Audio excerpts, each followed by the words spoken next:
Yo, yo, yo, what's up, everybody? It's your boy Isaac, And this is your boy Bryce. and we are brothers on tennis. And folks, we've got a wonderful interview for you today. We have a young lady here who is coming to us from one of the contacts that we have, who is very, very close to the show. Our brother Juan, oh God, now I'm even getting tongue tied.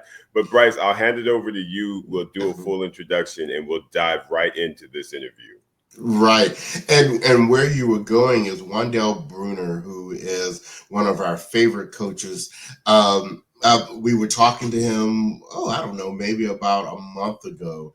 And Yeah. he communicated to us that he has gotten back into the world of coaching, and he was very excited about a couple of players he was working with. And one of those players he was very excited to talk about is Astrid Wanja Brune Olsen.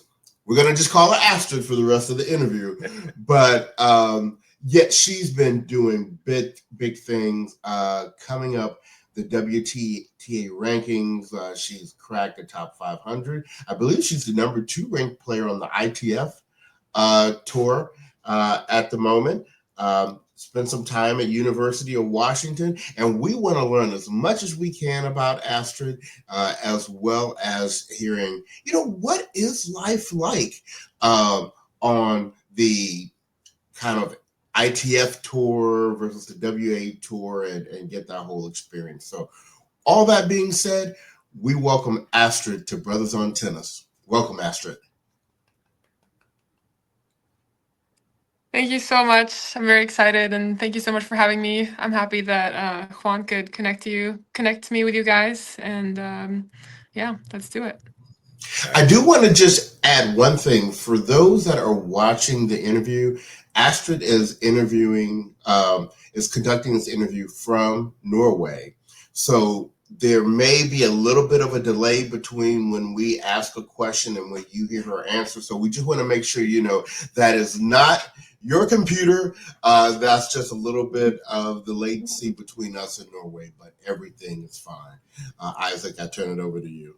All right. Well, let's just jump in, Astrid, and first and foremost, we want to understand and talk to you about yourself, your background. How did you get involved in tennis? So let's just kind of start there. Give us some history about you and the sport of tennis. Yeah. So that started about 20 years ago now. My big brother, he used to play tennis, and about 6 years older than me. So whenever my mom would like drop him off at the club, I would always just like tag along because like I'm the little kid that you don't know where to put. So I would always just like randomly be at the courts. And then when it was my time, when I was 6, I started playing as well. About like once a week. It was just fun games, like nothing serious until maybe a little bit later when I found out like, okay, I really like this.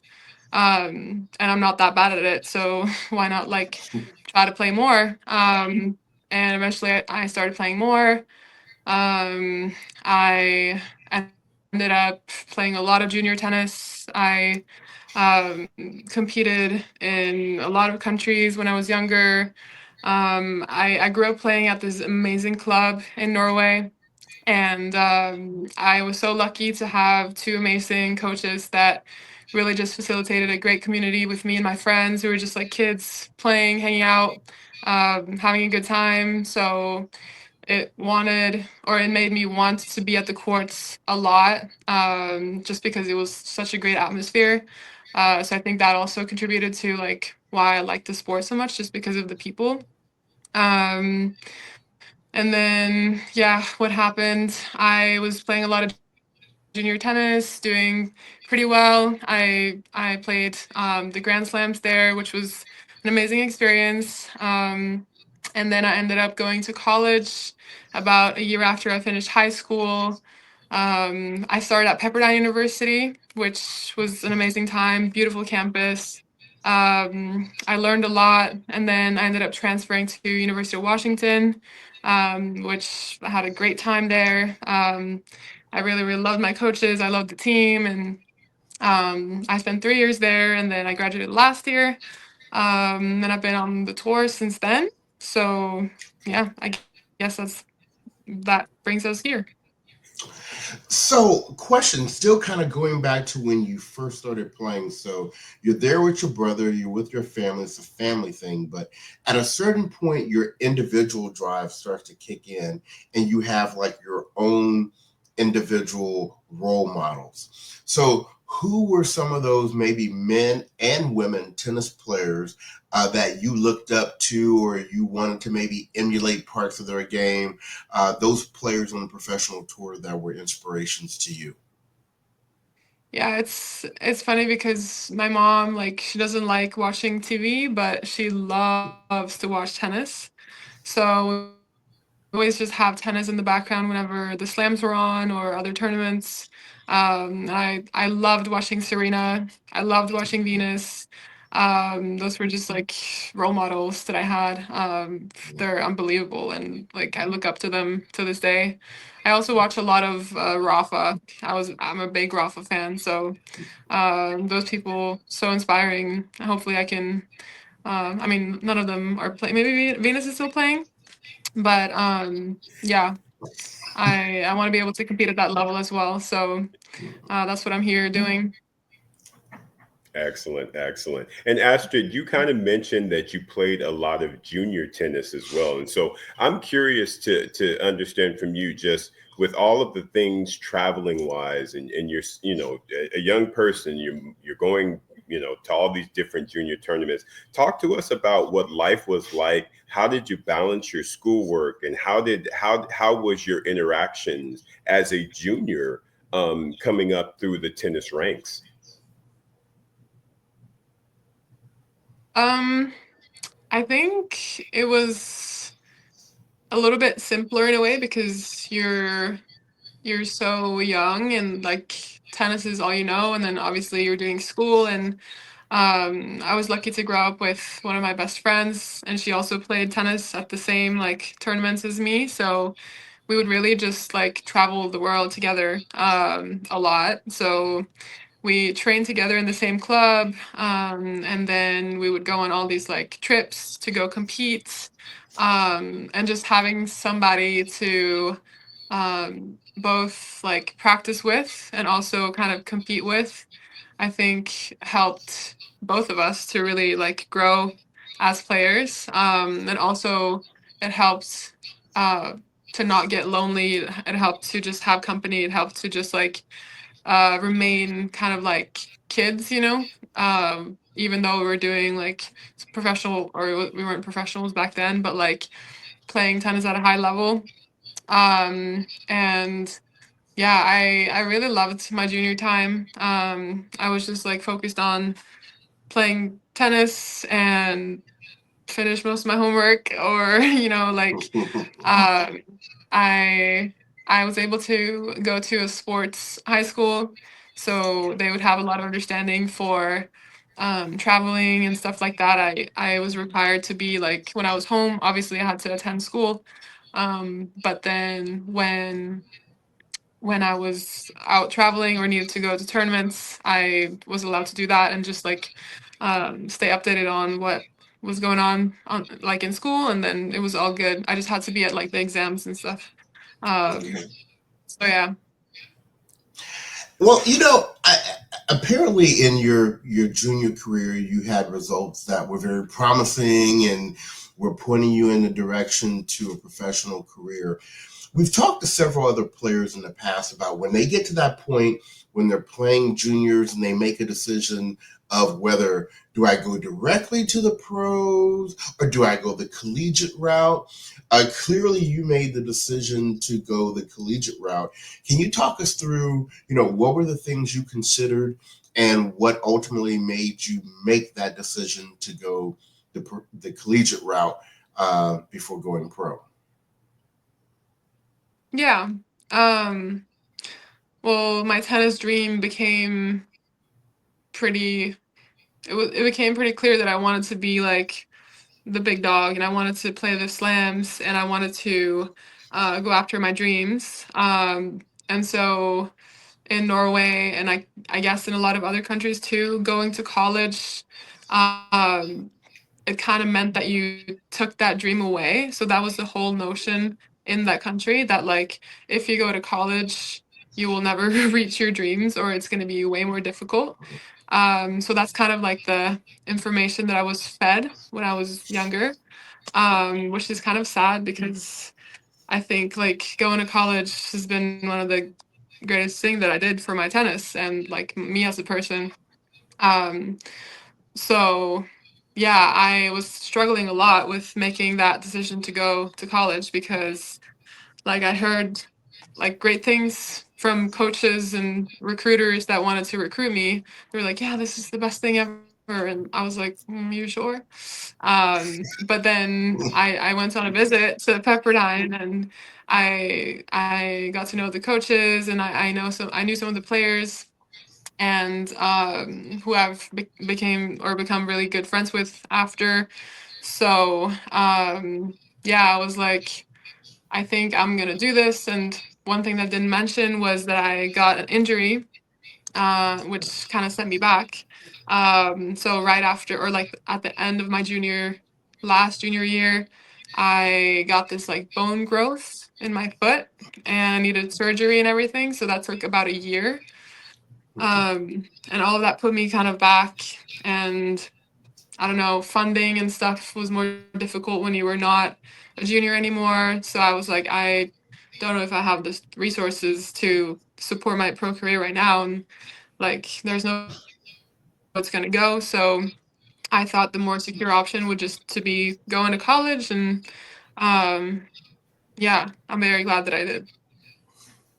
It sounds like you there was a lot of thought that went into that decision. And Astrid, I guess I'm curious as to when you did transition from kind of juniors going to high school into college, what were some of the things that you found were, I guess, different being in college, being on a collegiate team, playing for a team, and all of that, which is typically a little bit different than when you are, you're an individual in an individual sport. You're only playing for yourself. What was sort of that dynamic, and how did it change you as a player?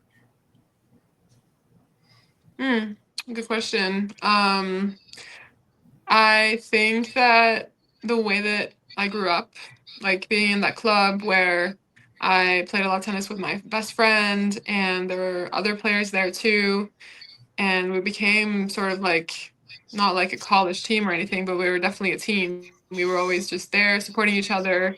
Of course, there were some like I don't know misunderstandings here and there, but um, I feel like I grew up in like a family. So when I came to college, it felt like, wow, this is great. Like this is one of the things that I love about sports, that you can do things together and like be around people that you love. So yeah, I mean, going to college in the US from Norway was also like that's like a big change. Because like I didn't really know anyone other than one Swedish girl that I'd met like once, and then one American girl that I'd met once. So that was also a change, and then having to learn in a different language, and different like uh, regimes upon like training, and now I have to study university level things, which was also a change. So a lot of changes, but I feel like I adapted pretty well, pretty quick. And yeah, I had a lot of fun. So let's kind of move out of the collegiate. You graduated, and then you make the decision that you want to go pro full time. Tell our viewers and our listeners, because we have people that follow us that really what they know about tennis are the Grand Slams.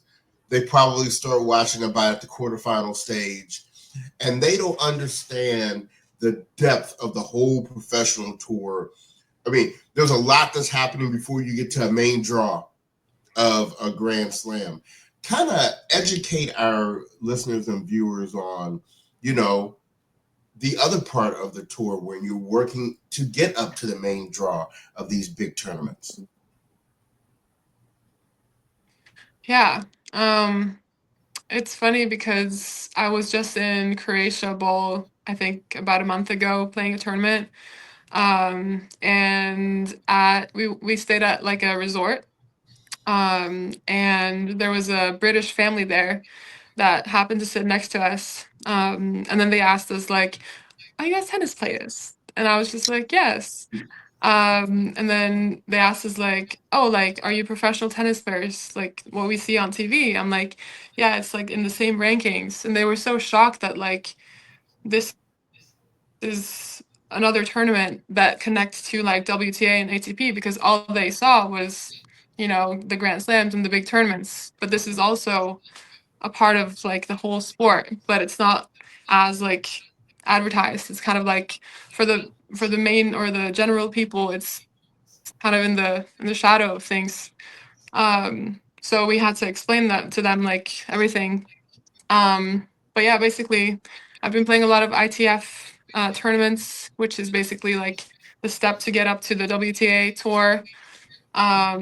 And I mean, we're a lot of players. There's only what, top 100, 200 players that play WTA, and then uh, all the rest of us are out here like grinding different tournaments. And yeah, I think the ITF tour when I when I started college was, I wouldn't say like, I wouldn't want to use the word like weak or anything, but I feel like the ITF tour has gotten deeper. There's a lot of good players here.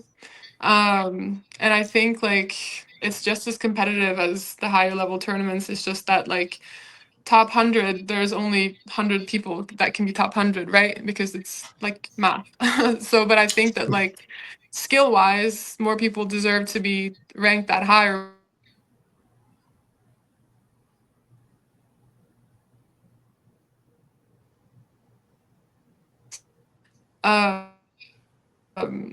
sorry, can you hear me?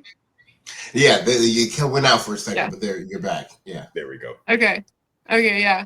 There's not that big of a difference between a player that is ranked 300 in the world versus, I don't know, top 100, top 50. I mean, you saw what happened at the French Open.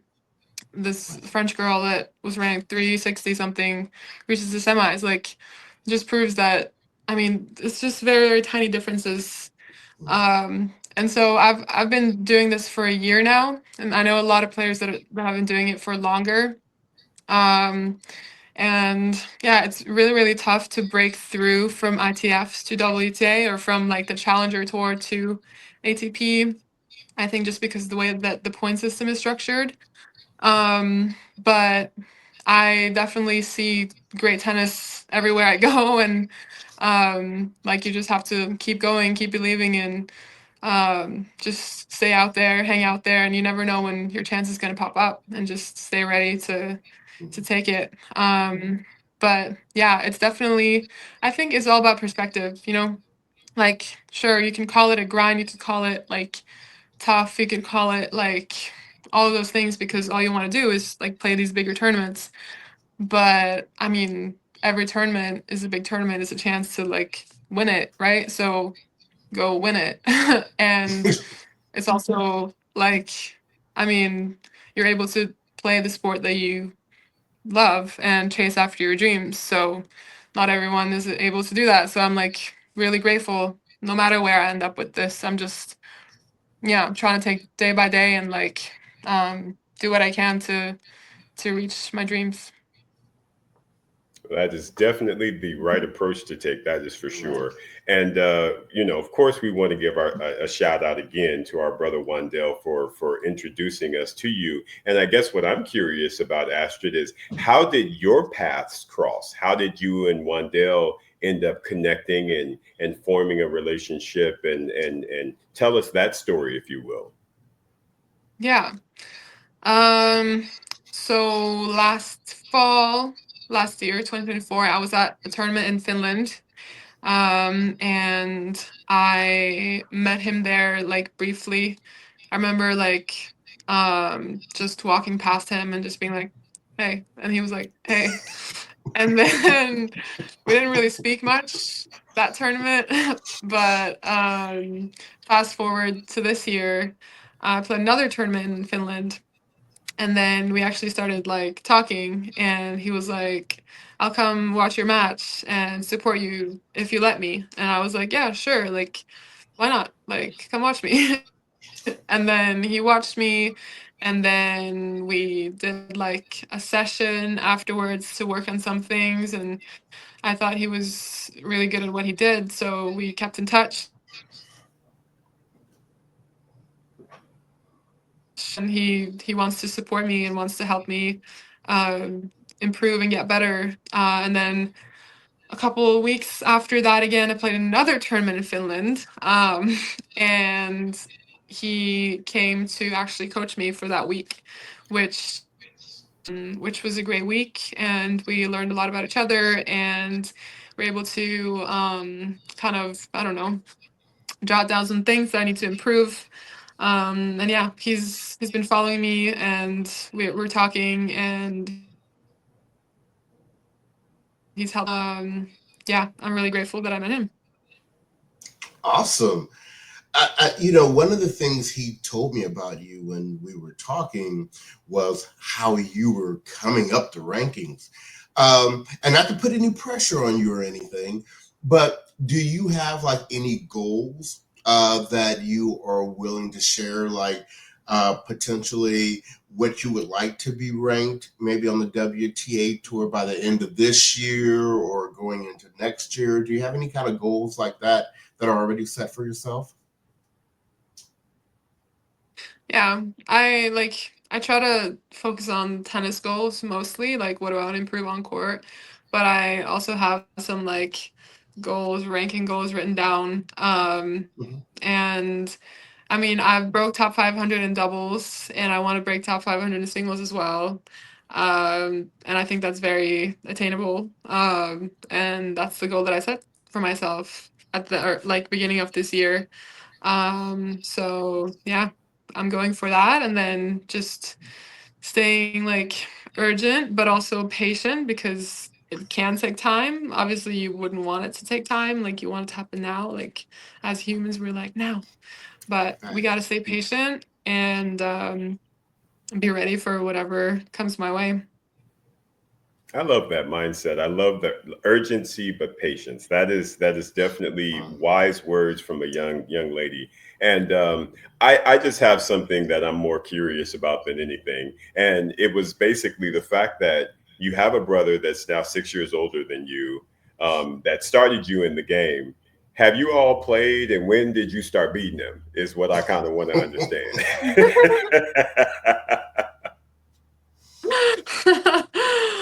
Yeah. He was always like the cooler big brother, you know? Like, he would always, because we went to the same school, and we walked the same way from our house. So he would like start walking, and then we would first walk together, and then on the way he would like meet some of his friends, and then he would always be like, yo, you gotta wait back. And so I would like wait like 10 meters behind. I'm like walking there like, but I want to be with the cool guys, you know? But yeah, so I definitely wanted to like beat him in tennis. I think he quit when he was around he quit when he was around 17. So I don't actually know if I ever got to play him, but I definitely know that if we play each other now, I'm beating him to the ground. I love that.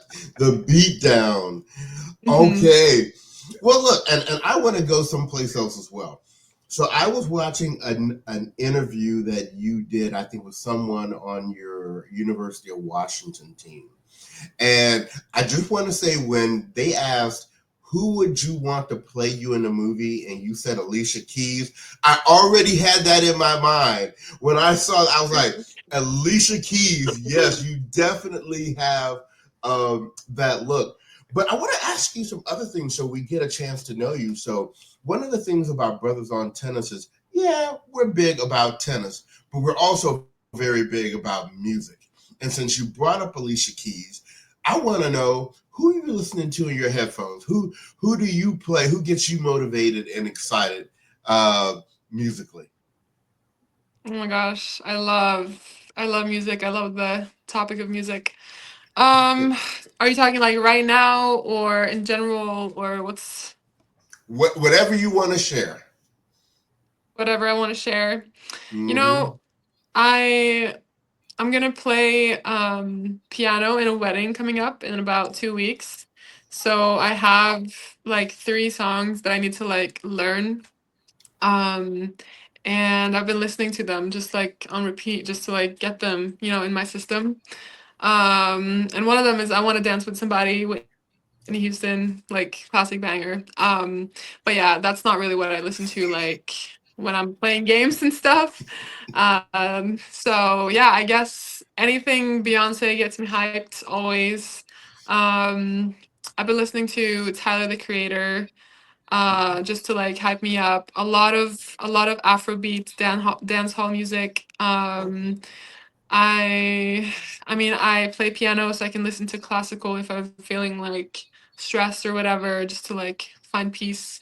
Um, and yeah, I don't know, anything. I love music. I listen all day. My mom is always like, "Turn that off. Like you're always listening to music." I'm like, "No, I don't want to turn it off."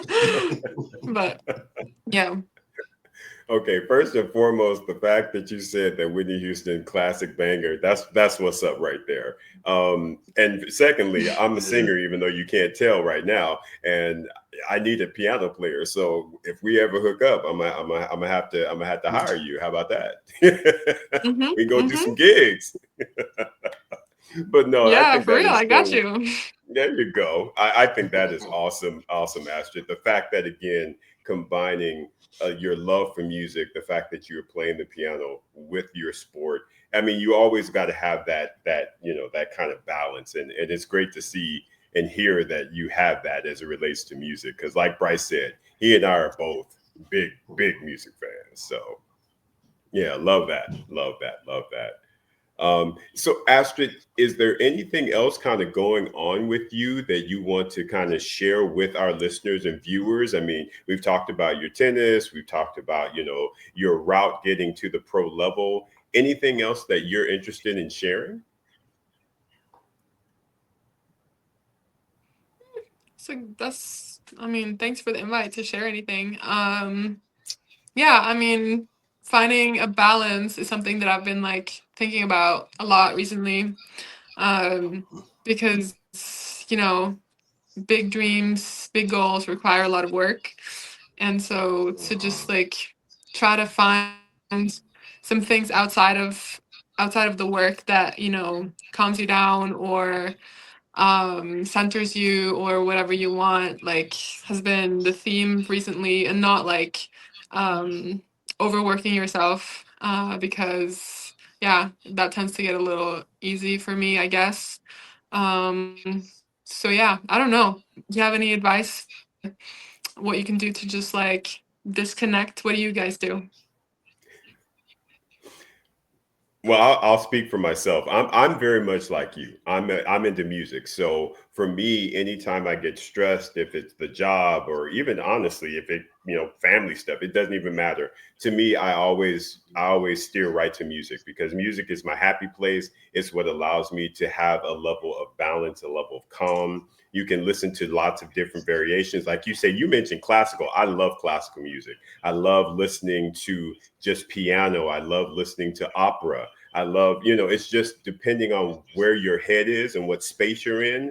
Music to me is something that always allows you to kind of massage that space you're at and bring you back to a balance, and for me at least. And so for me, that's basically my go-to. Bryce, how about you, brother?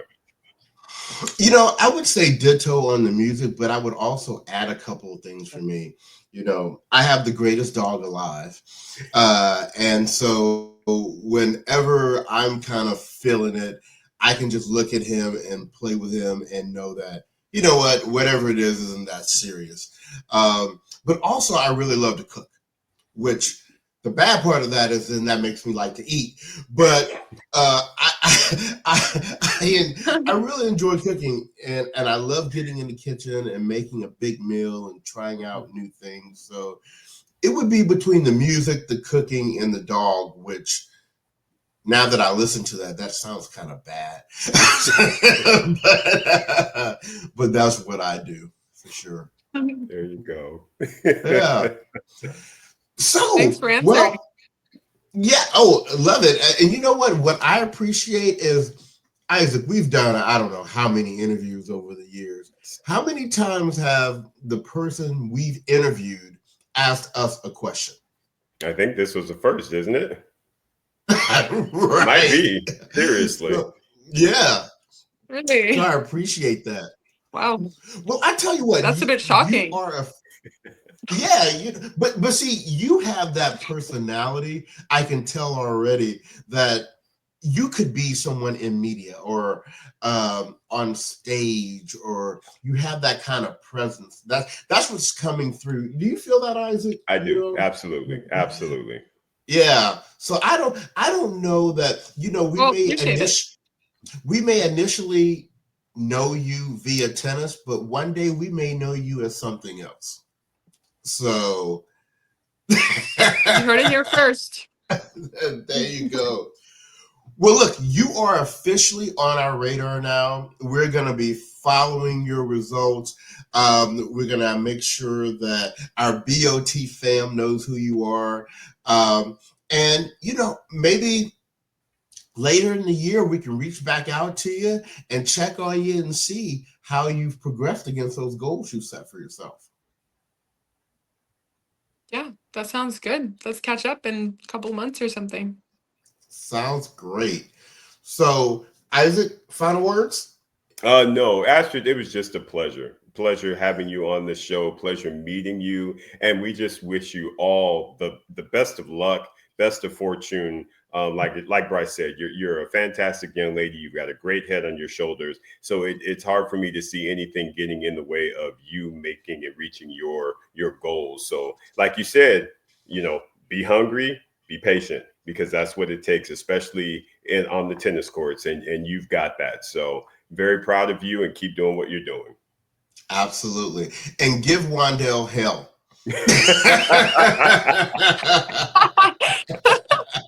I'm already on that, don't worry. There you go. There you go.